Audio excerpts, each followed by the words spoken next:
nada quisiera agradecer su presencia aquí, en un momento en el cual el Barça se está jugando el pase a la final de la Copa del Rey. Y bueno, simplemente hoy vamos a hablar de lo que es la economía del bien común, que es una filosofía bastante nueva, bastante novedosa, que se inició allá por el año 2010 aproximadamente, cuando un economista austríaco llamado Christian Felber reunió a un grupo de empresarios y les convenció de la necesidad de hacer una forma, digamos, de gestión empresarial diferente a la que se venía realizando, más basada en principios morales tales como la honestidad, la honradez, la cooperación, la solidaridad, la responsabilidad empresarial, etc. Y bueno, el movimiento se fue extendiendo a nivel territorial en otros países de Europa, llegó hasta España, y de España pues pasó a Canarias, y los compañeros que nos acompañan hoy aquí pues forman parte del grupo de la economía del bien común aquí en la isla de Gran Canaria. Entonces, bueno, simplemente voy a presentarles, ya ellos se repartirán, digamos, el trabajo de exposición. Y bueno, tenemos aquí a Eugenio Reyes, es sociólogo y educador medioambiental. Él va un poco a hablarnos sobre el ámbito territorial más cercano al ciudadano, en este caso el municipio y la organización que lo tiene, que es el ayuntamiento, porque la filosofía de la economía del bien común trata un poco de que esos principios, los principios que anteriormente expliqué, se ciñan tanto a la empresa como, digamos, a una organización creadora de empleo y creadora de actividad económica, como también al municipio como entidad territorial más cercana al ciudadano. Luego tenemos a Matías González, que es economista y profesor de la Facultad de Ciencias Económicas y Empresariales de la Universidad de La Palma de Gran Canaria. Él se va a encargar un poco de situarnos en el plano económico, digamos, general en el cual nos encontramos actualmente y qué implicaciones puede tener eso para la filosofía de la economía del bien común. Y por último tenemos a Arturo Boyer, que es licenciado en Ciencias del Mar. Él es fundador y director de la empresa oceanográfica Divulgación, Educación y Ciencia, que es una de las empresas pioneras aquí en Canarias en ser certificada por la economía del bien común como una empresa que cumple con los principios de la economía del bien común. Y bueno, ya simplemente todo vuestro. Muchas gracias, Mario. Habíamos decidido organizarnos entre nosotros. Voy a hacer una pequeña introducción y luego las intervenciones con más contenido las van a hacer nuestros dos colegas, ¿no? Para mí prefiero situarme por aquí un poquito para tener la introducción, ¿no? Y Mario ha hecho una excelente introducción al nacimiento y el desarrollo reciente de la economía del bien común. Al fin y al cabo, es un momento que tiene 3 años, que crece exponencialmente, pero tiene 3 años, por tanto es un momento muy joven todavía. Uno de los fundadores de ese movimiento ha tenido una extraordinaria habilidad de compendiar en un librito, que es este que está aquí, 100 y pocas páginas,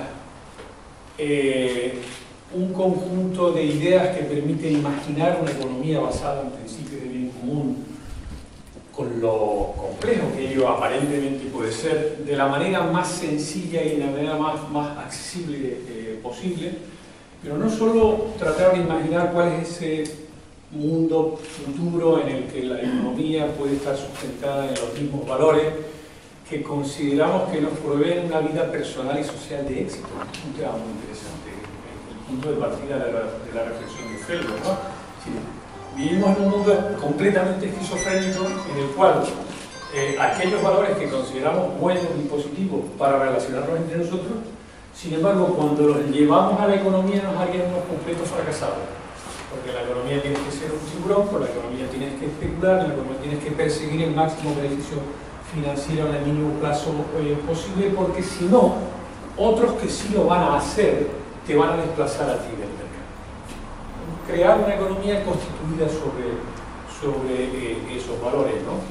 Los valores que antes citaba Mario deberían llevarnos a una economía en la que todos los seres humanos fuéramos capaces de satisfacer nuestras necesidades fundamentales y además hacerlo sin vivir en ese permanente sin vivir, ¿no?, en el que hemos convertido el ordenamiento económico actual, ¿no?, en el sentido de que si mañana la empresa va a estar abierta o va a estar cerrada porque las condiciones del mercado van a ser, o si mañana voy a perder mi empleo y si pasado mañana además voy a quedarme sin subsidio de desempleo, porque la crisis es de tal magnitud que no solo pone en cuestión la supervivencia de las empresas, sino la supervivencia también de las políticas públicas que deben cuidar de los ciudadanos, por ejemplo, cuando se quedan sin empleo, ¿no?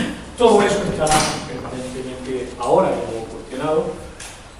Yo quería hacer una primera reflexión con ustedes sobre este tema, y es que este estado de cosas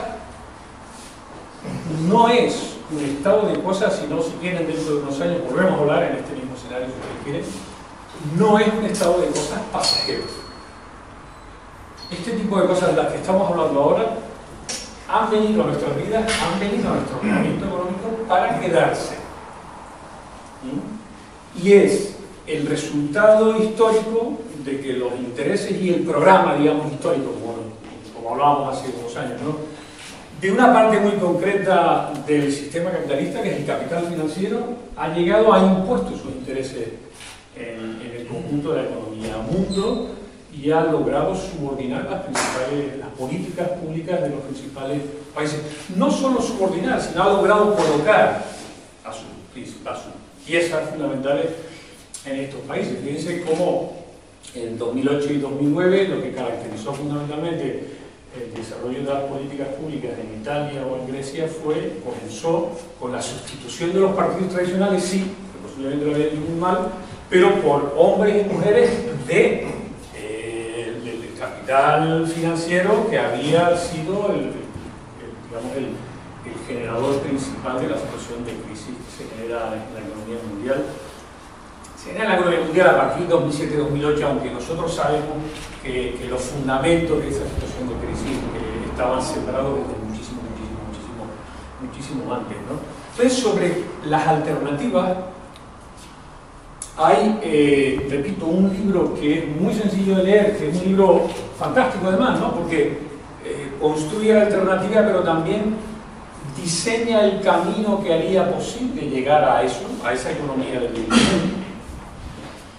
Y además yo añadiría que hay unos cuantos vídeos accesibles en internet, en YouTube, que son extraordinarios, ¿no? Y hay vídeos para todos, los tienen ustedes de 20 minutos, pues si no tienen mucho tiempo, ¿verdad?, pero tienen vídeos, hay uno particularmente interesante de 57 minutos, para sentarse un ratito a escuchar, donde hace un recorrido magnífico sobre la crítica de la situación económica actual, de las políticas públicas actuales y la necesidad del advenimiento de una economía como la que propone la economía del bien común. Por eso, como esos recursos están ahí y como en los 10 minutos que yo tenía, en realidad es imposible, porque ni es tiempo para hacer un resumen de todo lo que es la economía del bien común, y claro, entonces me quedaría en darle dos trazos. Yo les invito a leer y a esto, y yo simplemente terminaría esta pequeña introducción planteándoles una invitación, no a que nos veamos esta tarde, sino a una de las cosas que les interesa y que quiere hacer la economía del común, que es establecer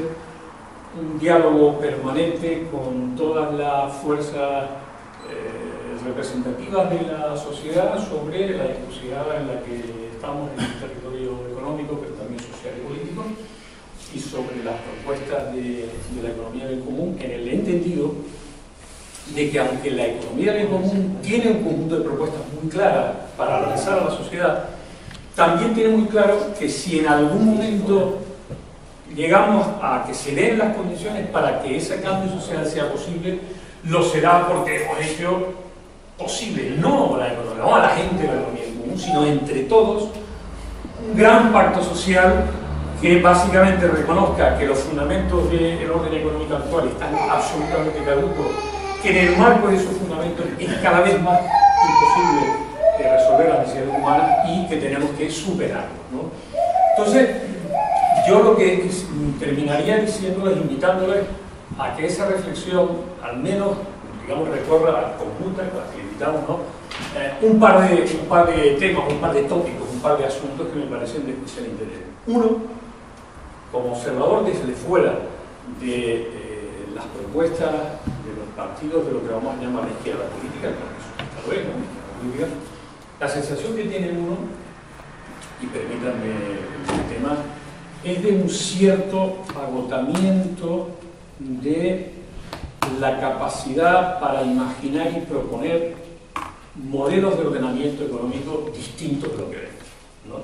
Fíjense que venimos de la renuncia, por razones obvias, a que la socialización de los medios de producción que debía avanzar en la resolución de las necesidades humanas para todos eran a través de la estatalización, los famosos programas de la nacionalización, abandonados por el empuje, ¿no?, de la crisis de los modelos del este, economía, Estado, y ¿no?, la dificultad de defender ese programa histórico de que la estatalización va a resolver los problemas, cuando es obvio que no resuelve los problemas, ¿no? Pero, bueno, de ahí digamos, los partidos socialdemócratas en Europa se plantean, bueno, por lo menos hay algo que salvar, que es intentar defender la reforma social del capitalismo a través de lo que se denominó históricamente el Estado de Bienestar, el gran pacto social de la posguerra, ¿no?, y la defensa del Estado de Bienestar.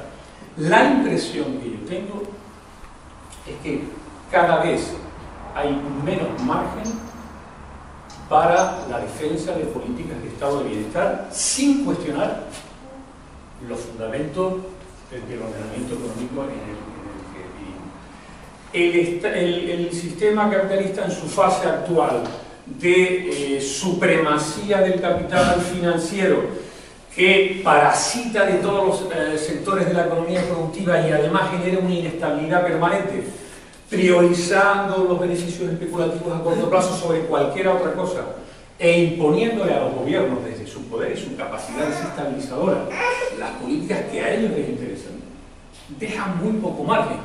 Y si ustedes quieren una explicación a lo que ocurrió en mayo de 2011, la tienen ahí.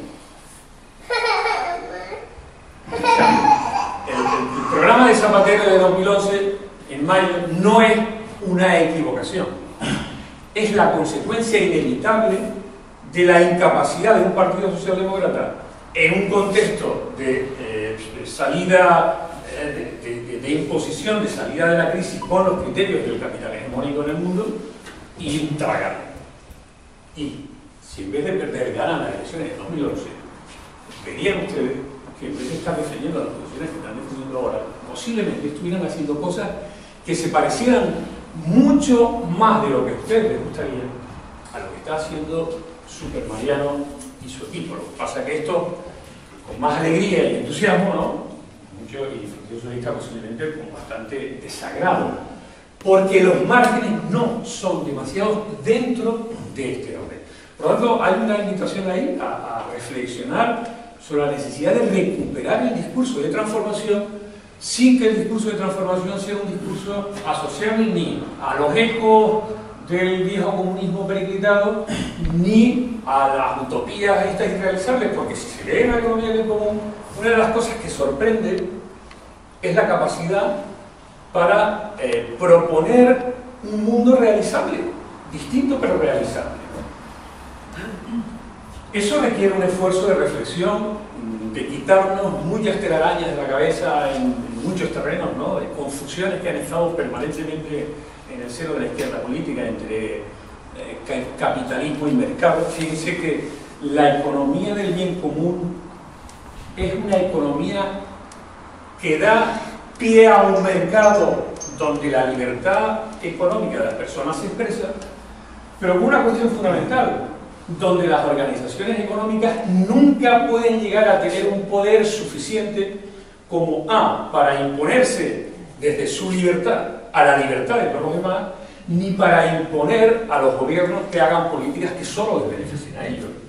Pero eso es una cosa, y otra cosa es el respeto e incluso el impulso a la idea del emprendimiento económico de las personas, el desarrollo económico de las ideas que las personas tienen como una expresión de su propia libertad. Pero una cosa es eso, y el mercado lo puede propiciar, y otra cosa es el capitalismo, que es el que se olvida de los fines, ¿no?, de orientar la economía, resolver las necesidades humanas, y se centra en los medios, que es la acumulación de poder y el montar un sistema en el que para que uno medre, el otro tiene que fracasar. Cuidado, les añadiría otra cosa, ¿no? Estamos viviendo una falacia de tal magnitud que les propondría reflexionar sobre lo siguiente. En este momento es el capitalismo el principal enemigo del mercado genuino. A ningún capitalista le interesa competir en el mercado. Todos están en el mercado, ¿saben para qué? Para excluir a sus competidores y quedarse como monopolio. Vean lo que está pasando en este país. En este país, gobiernos débiles o subordinados a los intereses de ese capital, lo que han hecho es convertir todos los servicios públicos básicos y todos los grandes sectores estratégicos de la economía en oligopolios que han entregado a sus amiguetes para que hagan lo que están haciendo en las telecomunicaciones, en la energía, en las comunicaciones terrestres, marítimas, aéreas, etcétera, etcétera, etcétera. Todo eso a costa de los intereses y de las condiciones de vida de la población. Eso no es mercado. Esa es la negación del mercado. Ese es el oligopolio que además, en fin, se ponen de acuerdo entre ellos. Miren aquí, si tuviéramos un tribunal de defensa de la competencia serio, es que no pararía de trabajar y de poner sanciones, ¿no? Porque estamos permanentemente vulnerando la competencia. Entonces es una falacia completa que el capitalismo y los capitalistas quieran un mercado verdaderamente libre. Quieren un mercado para ellos, excluyendo los demás. En fin, esa es una idea que yo creo que ha estado confusa en la idea de que lo público y lo estatal son necesariamente lo mismo, lo cual nos ha llevado a una visión empobrecida de la democracia. Porque cuando hemos secuestrado también a la iniciativa privada para ponernos como burócratas a generar el interés económico de todos, tampoco nos ha ido bien. Tampoco nos ha ido bien. Luego esa no es la solución tampoco.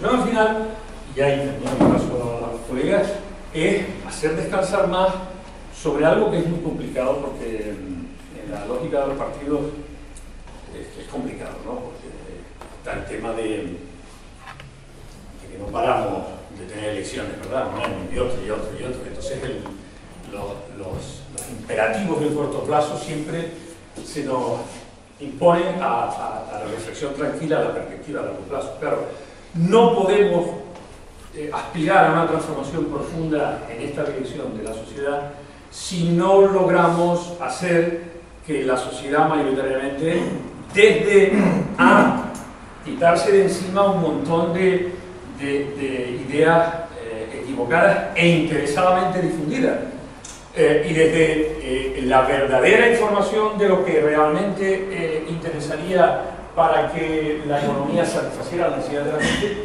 Pero eso que es hacer pedagogía política, resulta que muchas veces sabemos que en el corto plazo no da voto, ¿no? Que es difícil, que es complicado, etcétera, etcétera, ¿no?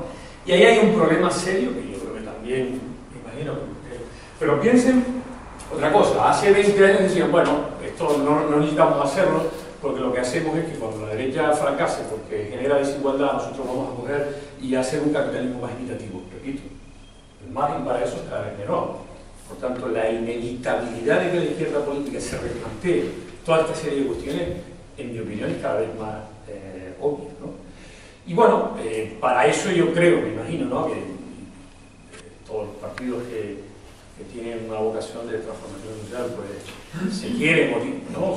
Manifiestan interés siempre en abrirse a la sociedad, y si en esa apertura de la sociedad y de intercambio de ideas está, pues, reflexionar por nosotros, y imagino que en otros muchos grupos, pues nosotros siempre estaremos encantados en mantener intercambios como este, ¿no? Y me callo muy seguro me he pasado un montón, ¿no? Gracias. Gracias, Matías. Bueno, a mí me tocó un poquito ya entrar al atraco, ¿no? Como decimos la gente, ¿no? Tal vez nos sirva un texto que yo suelo recomendar siempre, ¿no? Cada vez que hablo de economía, ¿no? El 7 de diciembre de 1999 se reunió en Estados Unidos grandes cerebros, ¿no? Premios Nobel, un poco intentando valorar el siglo XX. Y después de mucho debate decía, bueno, ¿qué es la gran contribución que ha hecho el capitalismo? Ahora que ha caído el bloque socialista, ¿cuál es la contribución del siglo XX? ¿Cuál es el balance del siglo XX? Estados Unidos a la cabeza, ¿qué es lo que ha ofrecido al mundo? Bueno, pues la electrificación de Tomás Alva Edison, el viaje a la Luna, la propuesta de Ford ahí, de aquella famosa Futurama del año 36, que es la sociedad que conocemos hoy, de coches, de carretera, de asfalto. Pues sorprendentemente se pusieron de acuerdo que la gran aportación que había hecho el capitalismo al siglo XX era el Plan Nacional Contable. Uno se asombró y dice, ¿cómo que el Plan Nacional Contable es eso? Pues sí, el Plan Nacional Contable permitió ganar la Segunda Guerra Mundial, permitió la expansión neoliberal. Fíjense ustedes si ha sido tanto éxito el Plan Nacional Contable que hasta los comunistas lo usan. Hasta ese que está en contra de Estados Unidos, como es Fidel Castro, utiliza las mismas herramientas del Plan Nacional Contable. Y nosotros, por ejemplo, que es lo que me voy a centrar un poquito en la economía del bien común en el ámbito municipal, también usamos los mismos mimbres, el mismo modelo de cuentas, que luego no nos sale dinero para los servicios sociales, no nos sale dinero para la educación. Hay que hacer planes parciales urbanizables para tener dinero para pagar las nóminas, hay que jugar con la economía real, este tipo de cosas, ¿no? ¿Qué es lo que plantea Christian Felber, ¿no? Yo creo que da en la diana en un tema central, que si somos capaces de captarlo, reenfocamos todo de otra perspectiva, ¿no? Perspectiva global, ¿no? Si nosotros hacemos cualquier balance sencillo, sabemos que tenemos el debe y el haber, ¿no? Por ejemplo, se supone que en una empresa es un coste la mano de obra, es un coste la deuda que tenemos con el banco, es un coste el alquiler, es un coste el edificio. Y el beneficio, pues, es el beneficio empresarial, la cantidad de dinero en euros, ¿no? Es más, toda la economía la medimos en valor moneda, ¿no? Más o menos hace su plan contable y su balance, haber y debe, ¿no? Lo hacemos todo en la economía doméstica, en los presupuestos municipales, etcétera, ¿no? Cristian empieza a darle vuelta y dice, oiga, ese es un balance de los beneficios del empresario o de los beneficios municipales o de los beneficios personales. Pero si hiciéramos un balance de los beneficios comunes, del bien común, ¿cómo sería? A lo mejor resulta de que el trabajo no es un coste, sino un beneficio. Y a lo mejor los beneficios que tiene el empresario por invertir el riesgo sería un coste que tiene la sociedad ante un empresario que ha arriesgado su dinero y lo mismo que haber pedido un crédito y la sociedad tiene una deuda con él, le dará unos intereses, unos beneficios. Pero eso es un coste, no es el beneficio. Fíjate tú qué distinto sería que los beneficios del empresariado desde el punto de vista social es un coste para la sociedad y hay que ver cuánto nos cuesta mantener un sistema de gente con iniciativa privada que crea empleo. Y otra cosa es el beneficio social que se produce. ¿Cuál es el beneficio social? Por ejemplo, una panadería, dar de comer a la gente. Si una panadería no produce panes, sino se vende en especulación en bolsa para arriba, para abajo, y gana dinero, pero al final no hay panes, pues no hay país. Si al final no hay empleo, no hay país. Si al final no hay bienes colectivos, bienes comunes, si al final la banca no da crédito y no hace el servicio social que tiene que hacer la ciudadanía, no hay país. Entonces el balance del bien común pone el haber en los bienes comunales, los beneficios comunales, y todo lo demás son costes, ¿no? Esto es una perspectiva nueva, ¿vale? Lo que pasa es que cuando empiezas a profundizar, todos los esquemas se te caen, ¿no? ¿Vale? La política municipal, que es por ejemplo lo que me toca a mí, que un ayuntamiento se plantee que es un bien común y que no es un coste los servicios sanitarios, sino que lo que está midiendo es la salud de los ciudadanos, que no es un coste la educación, sino que es el resultado. ¿Me explico? Cambia la perspectiva y Christian suele poner un ejemplo muy sencillo. Imaginemos un arquitecto que hace un plano de un edificio y el tío empieza a acumular planos, a hacer planos y a hacer planos, y él al fin de año cuenta que su beneficio es una cantidad de planos que hay, pero nunca ha hecho una casa, ¿no? Pues uno diría, oye, pues ese arquitecto, pues la economía al fin de año se mide en la cantidad de dinero, pero no en la cantidad de hechos reales, ¿no? Esto es una ficción, y ese es el núcleo central del debate de Christian Felber. El núcleo central es decir, oiga, usted tiene que producir algo a fin de año, no me diga, el dinero no es un fin, es un medio. Si resulta que el balance que hacemos de año es la cantidad de planos que hemos acumulado, la cantidad de dinero que hemos acumulado, la cantidad de medios que hemos acumulado, pero al final no hay casas, no hay realidades materiales, no hay bien común. ¿Vale? Ese es un poco el debate, ¿no? Eso cambia la perspectiva en un montón de aspectos, ¿no? Él sostiene, bueno, esto del bien común, ¿de dónde viene? Yo me he inventado la pólvora. Lo primero que nos comenta Christian, que ya Santo Tomás de Aquino, hace muchísimos años, fue uno de los primeros que empezó a formular el concepto del bien común. algo tan sencillo y tan modesto que todos aplaudimos y aprobamos, como la Constitución española. En el preámbulo habla de que el fin de la Constitución es el bien común de los que lo conforman. La Constitución alemana, el capítulo 4, no me acuerdo, el 5, no me acuerdo ahora, el fin es el bien común, ¿no? El fin de la economía es el bien común. O sea, da la casualidad que empiezas a leer y cuando haces esa mirada, todas las constituciones europeas, toda la legislación empieza diciendo que el fin, incluso hasta la ley esta que todos estamos criticando, la ley de empleo que hizo Rajoy para desmodernizar, para tal, que al final tenía la palabra empleo 62 veces y la de desempleo y despido 162, pero bueno, en el preámbulo, porque la lingüística pesa, ¿no? En el preámbulo sí decía que buscaba el bien común, o sea, que al final todos lo buscan, pero ¿bajo qué instrumentos? ¿Cómo se materializa? Entonces Cristian nos hace un itinerario muy práctico. Dice, bueno, vamos a hacer el balance del bien. Entonces él habla, por ejemplo, para el caso de la administración local, hay una propuesta de un plan estratégico para los municipios que pretende centrar la actividad municipal en el bien común, la cantidad de bienes y servicios que genera. Y para eso utiliza una matriz muy sencilla, donde habla de la transparencia democrática, la cantidad de democracia que tiene un ayuntamiento, la cantidad, por ejemplo, de presupuestos participativos. Yo a veces vivo con mucha tristeza que hace 4 años tenía mayoría socialista, mayoría absoluta en este municipio y ahora la tiene los otros. Y hace 4 años ellos otra vez. Entonces, bueno, ¿qué está pasando aquí? Aquí no enraiza nada desde el punto de vista social. Que avance, porque a lo mejor no estamos haciendo propuestas del ámbito municipal que produzca empoderamiento de la ciudadanía en las claves del bien común. Por ejemplo, lo que serían los presupuestos participativos, que la gente le tiene fobia, ¿no? Dicen, es que eso es muy complicado. Es tan sencillo como decir a la gente, oye, usted tiene del 1 al 15 de enero o el primer mes de enero, o si quieres en diciembre, para proponer las obras que considere usted oportunas.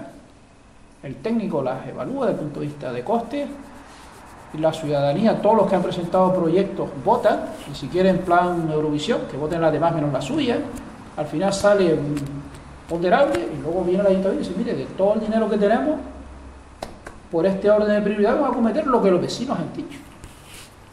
Qué sencillo, o sea, que no tiene más ciencia, que tampoco es decir, no es que he dejado a los de atrás, sino, mire, es que los ciudadanos han decidido que esto es lo prioritario, usted tendrá que esperar. Convenza usted a los ciudadanos, no me convenza a mí. Sea usted capaz de seducir y explicar que su acción es la mejor para la comunidad, arreglar su calle, arreglar su guardería. Pero es la ciudadanía la que toma decisiones y el político gestiona. Qué cosa tan sencilla de un presupuesto participativo, ¿no? Lo que supone de cambio de modelo, y el concejal un poco pues sanciona la decisión popular, ¿no? Por ejemplo, eso ya se está aplicando en algún municipio en Gran Canaria, ¿no? Concretamente hay un municipio aquí que es Santa Lucía que se ha apostado por el tema de la economía del bien común y está haciendo por fase, está diciendo, oiga, yo voy a coger una cantidad de dinero, por ejemplo, los servicios sociales. Los dineros que me tengo que gastar, reúno a los afectados, ellos hacen sus propuestas, la gente vota, las prioridades, yo las ejecuto. No, es que la mía es la primera, usted convenza usted al vecino, yo soy un gestor, yo soy el representante de ustedes. ¿Sabe lo que supone de descarga para un cargo local? Que ya no es la diana de la crítica de aquel egoísta, no, yo quiero que me arreglen lo mío. No, usted tiene que someterse a la dinámica de la pues fíjate tú qué sencillo, ¿no? Pero también incluye más cosas, la información, etc. Todo lo que sería el paquete de la democracia y la transparencia, ¿no? Pero Cristian hace incidencia en algunos aspectos que a veces olvidamos. El tema de la empatía, que parece que no tiene sentido, pero generar dinámicas empáticas, por ejemplo, las asambleas empáticas, ¿en qué consiste? Por ejemplo, no se vota A o B, sino de todas las opciones, ¿cuál es la que menos nos gusta? Vamos alejando primero de la que menos nos gusta, se vota al revés, para ir buscando consenso, evitar la confrontación y buscar qué tenemos en común. Muchas veces incluso nuestras asambleas están mediatizadas no por lo que tenemos en común, sino pensamos que la suma de los intereses es el común y no. Cristian nos plantea que las asambleas, lo común no es la suma de las individualidades, el común es algo nuevo. Es algo que lo que tú haces y tú haces nos beneficia a más gente que a ustedes dos solos. No es la suma de la individualidad, es la capacidad de lo individual de generar bienes comunes. Y eso es la metodología de la asamblea, que es distinta a la que usamos nosotros hoy, ¿no? Aquí cada uno vota, ganaron aquello, bueno, ganaron, no, aquí nadie, si aquello gana, están ganando todos porque es la reflexión que más bienes generales produce, ¿no? Ese tipo de enfoque, las asambleas empáticas, cómo se gestionan, es una metodología distinta, y eso tiene que ver con la democracia. Otro eje que toca él, voy a procurar ser muy breve, ¿no? Pero vamos, solo son pinceladas, ¿no? Lo que sería el tema de la justicia social, o sea, toda decisión genera bienes en un lado, produce desajustes que hay que ser sensible y hay que compensar, ¿no? Todo el tema de las políticas sociales de justicia social, que de eso ustedes saben mucho más que yo, llevan toda su vida luchando por un modelo socialista, un modelo solidario, y en eso, pero hay propuestas nuevas a ver y evaluar. Otro eje fundamental es el tema de la sostenibilidad, el tema del respeto a las generaciones futuras. Solo dar un dato, ¿no? En el año pasado, el 16 de febrero del año pasado, nos habíamos comido los recursos de la generación presente y empezamos a consumir los recursos de las generaciones futuras. O sea, durante 10 meses, bueno, 9 meses y medio, ya empezamos a comernos los bosques que no se van a reponer, porque estamos comiendo los bosques de las generaciones futuras, estamos comiendo los recursos de nuestros hijos. Nosotros decimos, no, es que estoy trabajando para mis hijos, cuando yo estoy currado y estoy jodido aquí aguantando al empresario para mis hijos, resulta que nos estamos comiendo los recursos de nuestros hijos, ¿no? La sostenibilidad y solidaridad. Que tiene que aprender a templar su economía y saber que no puede ir más allá de ir empobreciendo. De hecho, la pobreza que tenemos hoy la fabricamos nosotros hace 10 o 15 años con el modelo productivo, con el modelo centrado, por ejemplo, en la construcción. Entonces, ese tipo de clave también es importante, tiene sus propuestas, ¿no? Habla de la ética natural, la ética, etc., ¿no? Otro eje de la parte de la justicia es la solidaridad en el sentido pleno. Y aquí hace una reflexión también muy interesante, ¿no? La gente suele confundir solidaridad con complicidad. ¿Vale? Por ejemplo, Alibaba, los 40 ladrones no eran solidarios, eran cómplices. ¿Vale? Digo, porque como día salió Rajoy diciendo que él era solidario con Barça, le mandó un tal. Bueno, hay cosas y cosas, ¿no? O sea, hay que tener claro también cuando hablamos de solidaridad. ¿Cuál es la diferencia sustantiva entre solidaridad y complicidad, ¿no? La complicidad comparte intereses, la solidaridad comparte valores. Y esto es clave tenerlo claro. A veces, no, es que yo soy solidario para que porque tiene un interés, muy bien, legítimo. No pasa nada que seas cómplice. De hecho, lo ideal es que haya mucha complicidad solidaria, complicidad en valores. Pero cuando van separados, a veces no nos sabemos situar. A veces tomamos decisiones pensando de que la cosa es solidaria, no es egoísta, vamos a buscar nuestro interés puro y seco, ¿no? Entonces, esto es básico tenerlo claro, ¿no? La distinción entre solidaridad y complicidad, ¿vale? Y eso también supone un itinerario, una forma de evaluar nuestras cosas, de tomar decisiones. Lo que plantea Cristian es una tabla donde aquí tienes que medir cada cosa. Al final te sale un aprobado, un 4, ya lo contará después él, en el caso de la empresa de él. Él tendría que decir, oiga, yo creí que era solidario y resulta que no, lo que estaba haciendo alianza de intereses con aquella empresita que me interesaba. Oye, pues aquí estoy fallando, ¿no? O sea, se pone uno un poco menos que desnudo ante esta metodología revisando estos valores, ¿no? Y para no alargarles mucho, el último eje que he empezado atrás para adelante, que realmente es el primero que pueden ver ahí, ¿no? Dice que lo que estamos viendo son los textos verdes que están en la parte de arriba, ¿no? Empecé por la parte última, y el último que tenemos, vimos lo de la democracia, que es el último de allá, vimos el tema de la justicia, la sostenibilidad, la solidaridad, y el último, primero de todo, donde está el molinillo verde, ¿no? La punta arriba, ¿no? La dignidad humana. ¿Qué es eso de la dignidad humana? Bueno, todos tenemos una idea intuitiva, ¿no? Decir, oye, pues yo... Incluso, es curioso, el momento más conflictivo de la sociedad se llama los indignados. Vean, están indignados porque han sido tocadas su dignidad. Fíjate tú que la sociedad ha puesto en el centro del debate la dignidad. La dignidad en un puesto de trabajo, la dignidad en un empleo, la dignidad en mis relaciones humanas. O sea, hemos cogido a jóvenes que dicen, no, tú vas a estudiar toda tu vida, venga, ahora termina, venga a trabajar. El tío con su carrera a trabajar y ahora le dice, no, ahora hay crisis, usted ahora váyase, usted ahora no es nada, usted ahora, ¿sabe? Y así, y tan felices, ¿no? Y la dignidad de esas personas no tiene sentido. Entonces, poner en valor la dignidad en el centro del debate del bien común tiene un doble itinerario. Por un lado nos plantea que la dignidad genera bienes comunes. La dignidad no solo es un hecho individual, es decir, este señor tiene dignidad, sino que cuando él es una persona digna, produce bienes sociales. Es capaz de mantener la ciudad limpia, es capaz de contribuir, es capaz de convertirse en un ser social, porque tiene la condición humana plena. tiene resuelto su alimento, tiene resuelto tal, y empieza a generar riquezas a la sociedad. Entonces la dignidad es una inversión que produce bienes sociales profundos y riquísimos. Las sociedades han avanzado en base a la dignidad, al nuevo concepto de que la sociedad va madurando con la dignidad. De ahí la propuesta de que cuando uno resuelve sus necesidades, se desarrollan nuevas potencialidades. En el neolítico la gente apenas podía comer y no tenía tiempo para la música. Cuando resolvimos la dignidad de que todo el mundo comía, pudimos tener profesiones que antes no existían, porque dividimos el trabajo de otra forma, y hoy es un trabajo el músico, el artista, el creativo, porque al darle dignidad al trabajo hemos incorporado nuevos valores. Si la sociedad moderna hoy es capaz de resolver la dignidad humana, imagínense ustedes las potencialidades que pueden surgir. Por eso las sociedades hablan del sueldo base, del salario mínimo, la renta básica para los iguales, pero no porque solo es un derecho individual, sino que una persona que tiene resuelto la comida puede sacar todo su potencial, incluso insospechado, de miles de aspectos. Entonces, poner la dignidad es otorgar a un país, otorgar a un pueblo la posibilidad de prosperar en bienes insospechados que aporta cada individuo. Cuando tenemos un parado, tenemos una persona que no está contribuyendo a la sociedad. Y su sufrimiento no es tanto decir que no es parado, sino es que no valgo, no tengo valor.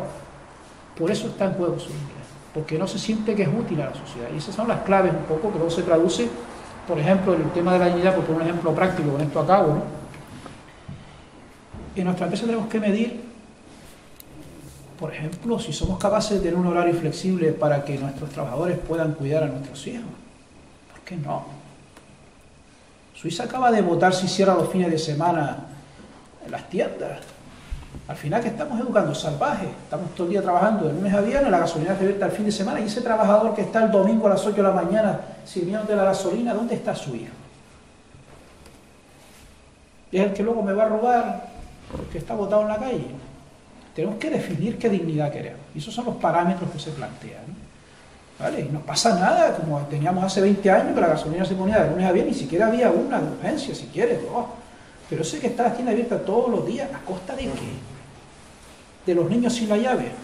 Perdón, los niños de la llave, ¿sabes lo que son los niños de la llave, no? Esos que tienen la llavita aquí colgada, la mamá le dice, aquí tienes la llave. Cuando quieras abres, te tomas el yogur y ya a jugar. Y yo no estoy. Yo estoy trabajando, yo estoy para que tengas la PlayStation, para que tengas lo último, pero no tienes a tu madre ni a tu padre.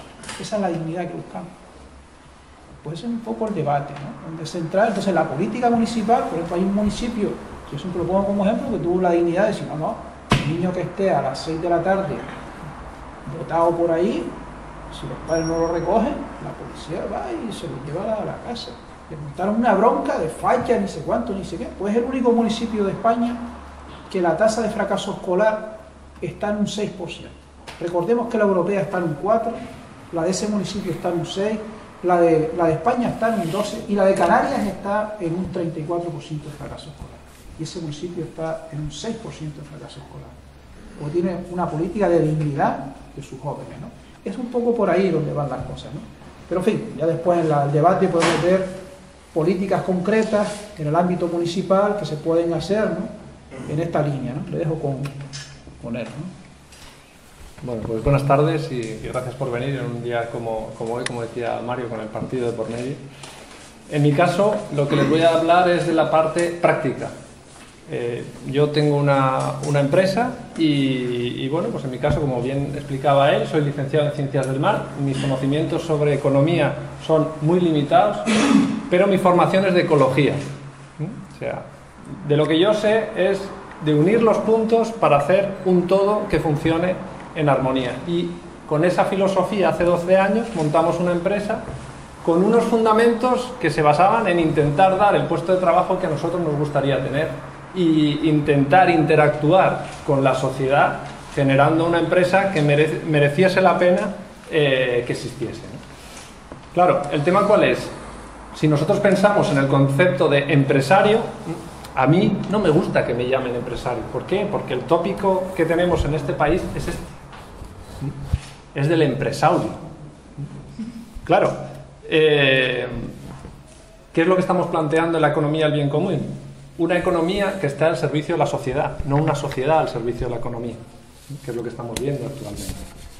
Desde esa perspectiva, como muy bien ha explicado Eugenio, lo que estamos planteando es: vamos a medir la capacidad de las empresas de generar bien común. Vamos a puntuarlas, igual que puntuamos los electrodomésticos de lo buenos que son de eficiencia energética, igual.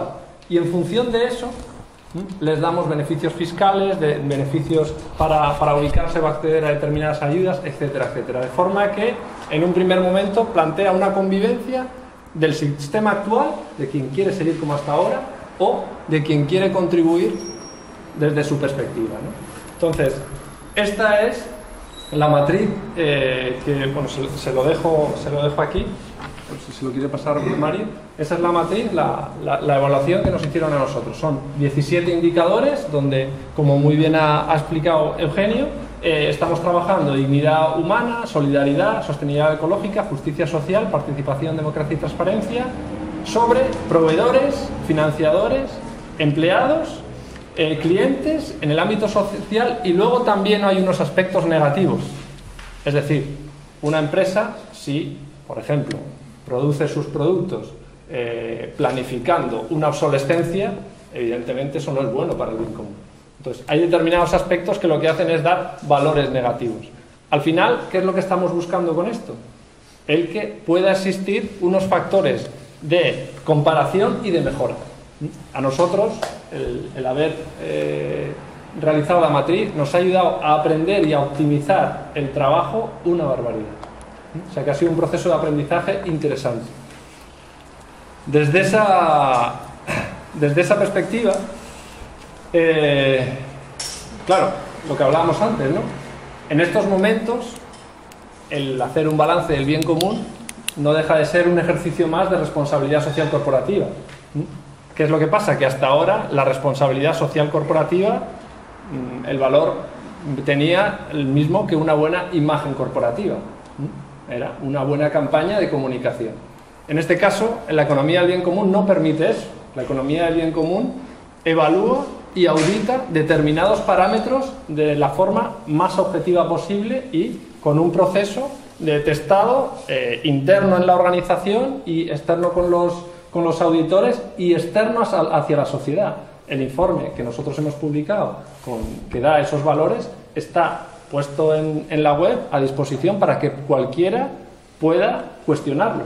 Entonces, el ejercicio de transparencia que se hace es muy elevado, ¿no? Entonces, existe un filtro de control de lo que se está haciendo y diciendo de una magnitud que hasta ahora yo empresarialmente no lo conocía, ¿no? En su día estuvimos evaluando los certificados convencionales, el ISO 14000, ISO 9000, EMAS, perdón. Los certificados, ¿lo tienes o no lo tienes? Y al final ves que los certificados, muchas veces los certificados ambientales o de calidad, lo que están es evaluando procesos, pero no te permiten cuantificar esos procesos y, sobre todo, no son un medidor de la actividad de toda la empresa. Tú puedes certificar solo una actividad, un proceso, y ya tienes ese certificado, ya tienes ese punto más, ¿no? Entonces, en este caso, lo que decíamos, lo que está planteando la economía del bien común es poner unos números y unos números que nos den unos beneficios. Al final, es un refuerzo positivo. El sistema capitalista convencional va a seguir su línea, como hasta ahora, pero aquellos municipios o aquellas administraciones que puedan o sepan primar a las empresas de la economía del bien común, lo que les van a dar es unas pequeñas ventajas. ¿Para qué? Para que compitan en igualdad de condiciones, para nada más. Y ese es el planteamiento y esa es la perspectiva que nos da un nivel de realismo muy grande, porque implementarlo es relativamente sencillo. Ya tienen ahí un ejemplo de una empresa que tiene sus números, mejores o peores, pero sus números. Desde esa perspectiva, el Grupo de Economía del Bien Común de Gran Canaria solo lleva trabajando desde diciembre de 2012. Es un grupo que la verdad que ha ido creciendo muchísimo con una actividad intensa. Y bueno, a ese respecto comentarles que el Movimiento de la Economía del Bien Común cuenta con 1.500 empresas simpatizantes, 150 empresas auditadas, 5.000 personas simpatizantes y cerca de 200 asociaciones y un municipio que está ya auditado. En España solo hay 4 empresas auditadas, 2 de esas son de Gran Canaria y tienen el primer y el tercer puesto de Europa en esas auditorías, en esas puntuaciones. Para que vean que en Canarias tenemos mucho que decir en ese concepto de una economía del bien común. Somos islas, tenemos recursos limitados y no tenemos grandes industrias, grandes empresas, y tenemos un potencial de ejemplificación importante. Entonces, desde el grupo, en este caso, lo que estamos haciendo es acciones como esta para dar a conocer un modelo que creemos que nos presenta una alternativa muy interesante, porque queremos ser parte de ese cambio, del cambio que necesitamos. No es que queremos, es que necesitamos. Hay un grupo de empresas, como les decía, hay otro grupo de municipios, en este caso Santa Lucía, que es uno de los 10 municipios del bien común estatales con avances muy importantes. Y bueno, pues en este caso estamos trabajando muy activamente con la Federación Estatal de Economía del Bien Común, contribuyendo a que este modelo se implante en España y pueda seguir colaborando con Europa, ¿no? Entonces, hay una cosa que tenemos claro, ¿no? Que el mundo cambia con tu ejemplo, no con tu opinión, y nosotros estamos aquí para poner esa semillita y trabajar en beneficio de todo el mundo. Y bueno, yo con esto cierro ya, y si quieren abrimos el turno de preguntas y el debate.